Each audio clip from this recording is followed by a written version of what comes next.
So let's start. Good day, dear professor. Today, me, Aysuluti Muratova, and my peer, Laura Rozbekova, are going to present about the PPT about implementation of PBL in Kazakhstani context. So before making this presentation and recording this video, we revise it up to 10 articles and review it concerning the implementation of PBL in Kazakhstani context. And we took only few of them. And now I'm going to start with the first one, which is presented by Arhambayev and Ahmedjanova's work that is conducted in 2017.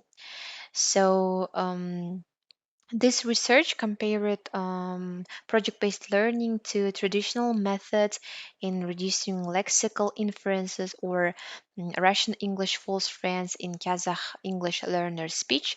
And here you can see on the PPT that following objectives were made to attain those research goals, and it is about to observe the participants and collect data on their lexical mistakes, specifically false friends, inferences, create a database of Russian English false friends, errors for the experiment, and to develop a model of for teaching Russian English false friends through project-based learning, which is really, really important, and to conduct an experiment at B1 level to compare the effectiveness of PBL in avoiding lexical inferences with traditional methods.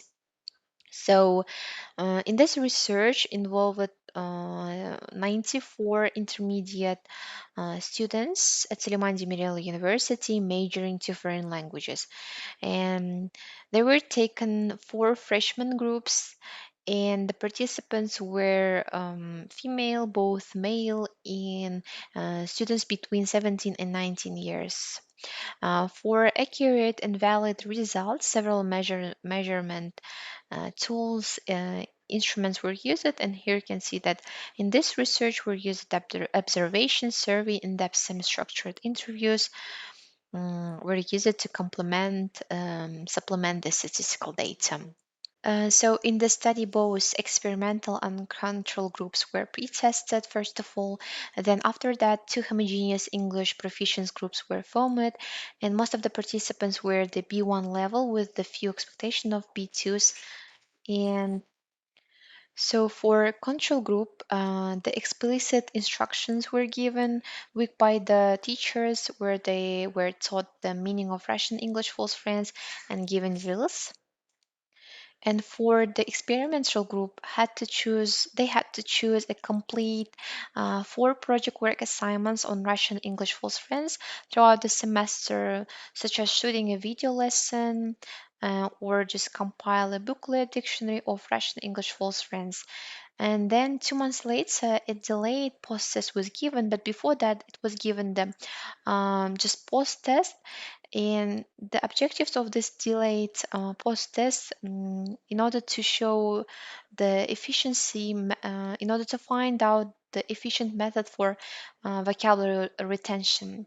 And the results of this study showed that both groups post-test and delayed post-test scores were fairly similar, indicating that PBL and traditional methods of teaching are equally successful in retaining short-term vocabulary.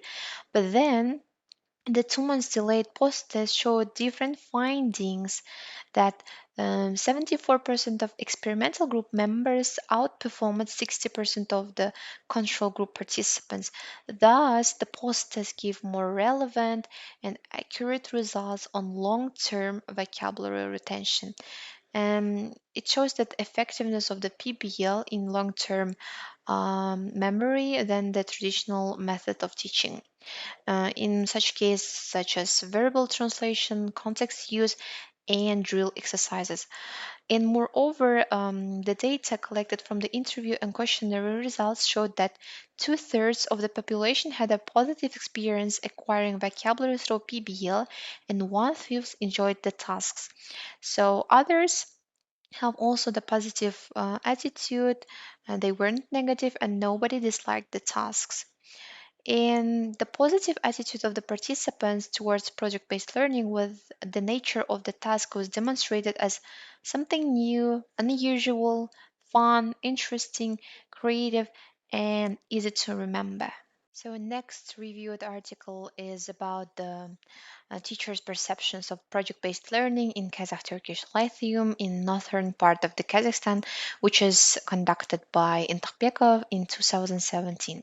So this research examines teachers' perceptions of the project-based learning and its benefits and challenges.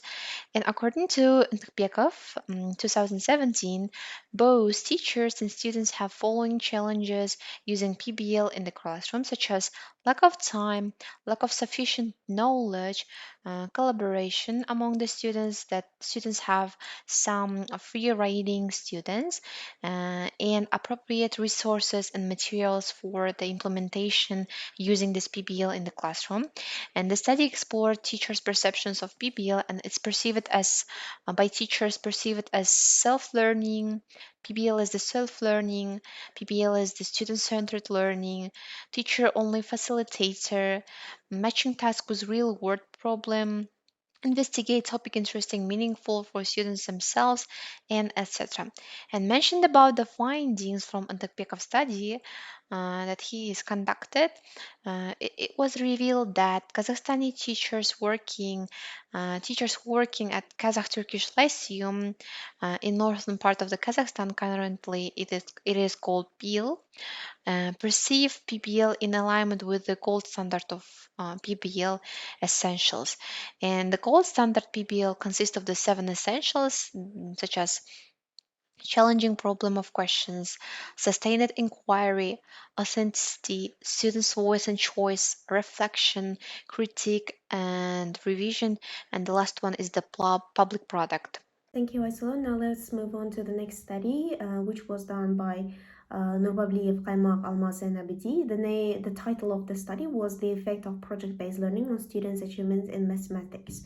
This study was examined the impact of project-based learning on sophomore students who studies at Süleyman Demirel University in the specialty mathematics. And the author developed a 25 question achievement exam to measure student achievement.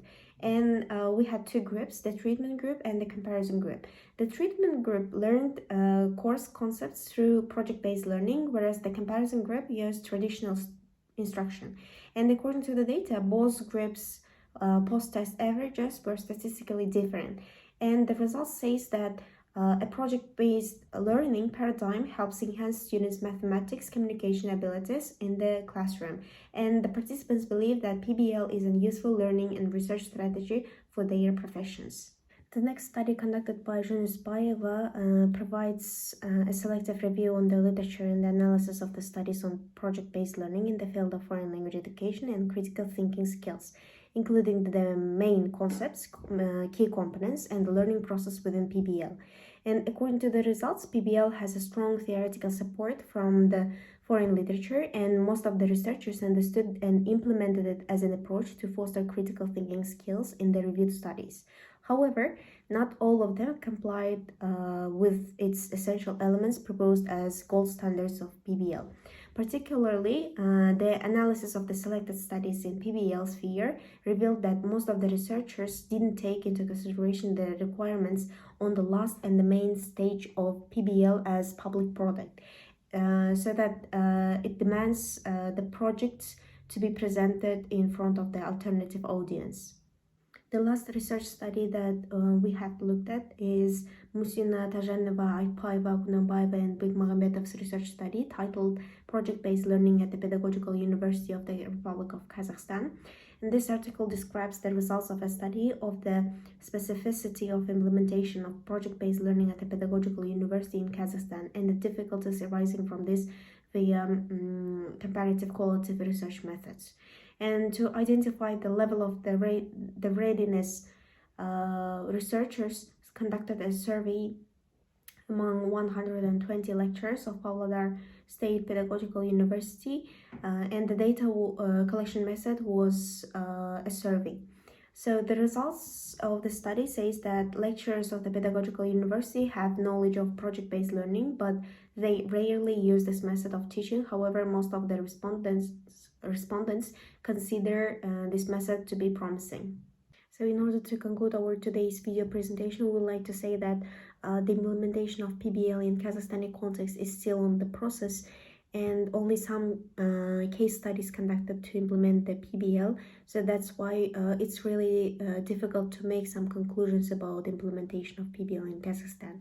However, the attitude of the majority students and teachers that experienced learning through PBL was positive. That's all for today, so goodbye.